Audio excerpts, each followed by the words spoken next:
both of your characters have a lot of time being spent at the pool, either guarding it or just having a good time. So, what were some memorable moments you both spent on that set with Connor and Gabriel? Oh, do you want to go first? I mean, Okay. there's a lot. There's a lot of Yeah. it was a short shoot, but we ended up doing a lot and spending a lot of time together. I mean, offset, um, we went to the county fair and rode in the county fair parade. That was fun. And I also really liked the shooting, the party sequences where we're going to the poker game and then the kegger, that whole sequence, and then driving to the drive-through. That was my favorite stuff. For sure. I mean, like we really spent a lot of time in the pool outside of work. One night we broke into the pool at like 2 in the morning and jumped off the high dive and um did crazy stuff like that that you can't, really do outside of a place like Nebraska City. And um yeah, we very much lived the life of like Midwestern summer. And I just love all of the scenes that you four get to spend together, especially when you're all on the road. So, were there any particular moments on the road that were hard to do, and which ones were the most fun to record? I mean, the cars in the movie are fun. So like getting to drive uh that pickup truck and getting to do burnouts in the grocery store parking lot, that was fun. I love that stuff.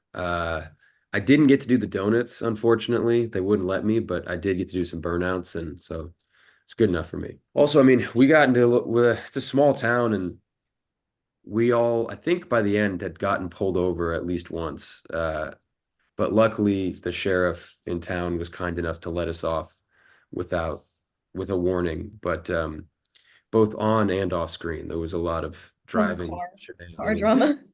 Yeah. Yeah. Shooting in the back of the truck was really cool. Riding around in the back of the truck was a lot of fun. In addition, your characters are also so important in testing AJ and Moose's friendship with the conversations that you two share with them all throughout this film. In your opinion, what do you think was the most important scene between your respective characters that highlighted that specific dynamic? I think for Brooke, it's the scene where I'm sitting in the front lawn with AJ and he's painting my nails. I think that's when we first really get to see Brooke be um a little more sensitive and that's the first time that we really talk about, openly acknowledge this kind of love triangle thing that's going on.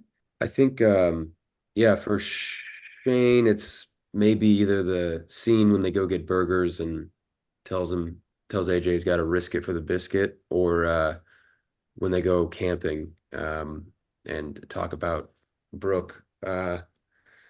And yeah, he doesn't have as many scenes one-on-one with Moose, but I think AJ's able to share Shane's knowledge with Moose, indirectly. This film is just incredibly rooted in that 90s nostalgia, especially with all the rock songs and all of those choices. So, were there any songs that you listened to get into your characters? And are there any artists that you'd personally recommend to get into that mood? Yeah, I don't know. I made a playlist. There were a lot of music cues in the script. So I, put all those together into like a Spotify playlist, and a lot of them ended up making it into the movie. So but there was like, yeah, Run DMC and then EMF. Um, Most of the stuff that I don't know if the Run DMC song made it in, because it had a uh, a Aerosmith sample, and just the song ended up being unusable because you would have had to get permission from like all these different publishers. But yeah, I think Adam like had a vision. He was like, this was the soundtrack of his summer in 1991, and so I definitely listened to get into the vibe. Yeah, Adam sent us, at least me, Gabe, and Connor, the like a playlist of all of his songs that he listened to in the summer of '91 or just in his life. Uh, he made like this massive like 4 hour long playlist. It was insane. And he was like, "You guys gotta listen to this before you come here." So that's what we did. He kind of set it up for us. Yeah, so adding on to that talk of also 90s nostalgia and all that from that time period, were there any favorite films, shows, or memorabilia that got you into performance mode? Like specifically in prep before. Yeah, any sort of films, shows, media, anything.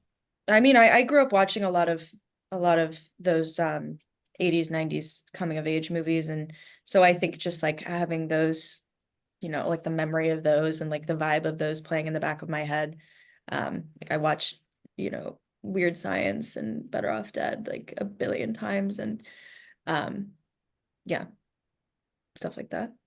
Same. Yeah, I'd watched yeah, the ones I feel like Ferris Bueller's Day Off was one I watched a lot growing up. And Stand By Me, it's like classic. And then also weirdly stuff that I'd been in before. It felt sort of familiar. Like one of my first movies called The Kings of Summer was shot in a small town in the summer for zero budget, and this had a similar feeling. And so it was fun. It was nice to be reminded of that time period, that feeling, and a lot of firsts. So yeah, it just felt very natural. You sort of fell into the world immediately. One more question for you, Nick. This is about that one movie. Last time we saw Zach Mitchell, he was in Jurassic World and managed to survive that entire dino encounter. Now Yeah. that this new film is in production, is there any chance that you'd return as Zach as a legacy character? I'd love to. But I don't know. Zach, I think, is probably still in therapy from the trauma of the first movie. Uh, but I'd love for that character to come back. It'd be really fun. Definitely. And just one more question. On your producing side, you've done some great work as an executive producer on Love Victor. But what is the likelihood that you'd want to produce another project again? And if you want to, would you want Mika to get into it? Yeah, yeah, totally. I would love to be able to cast friends in movies. That's like the dream, is you You just kind sort of of did. You kind of did with Jillian. yeah, it's true. I mean, Jillian, I'd worked with her before, and they were looking for the mom character, and I won't say she got the part on her own, but I tossed her name into the ring, and she ended up getting cast. So, um, Oh, yeah, and so yeah, anytime you can work with people again, it's always fun because it's like, yeah, seeing old friends. So yeah, I'd love to be able to do that.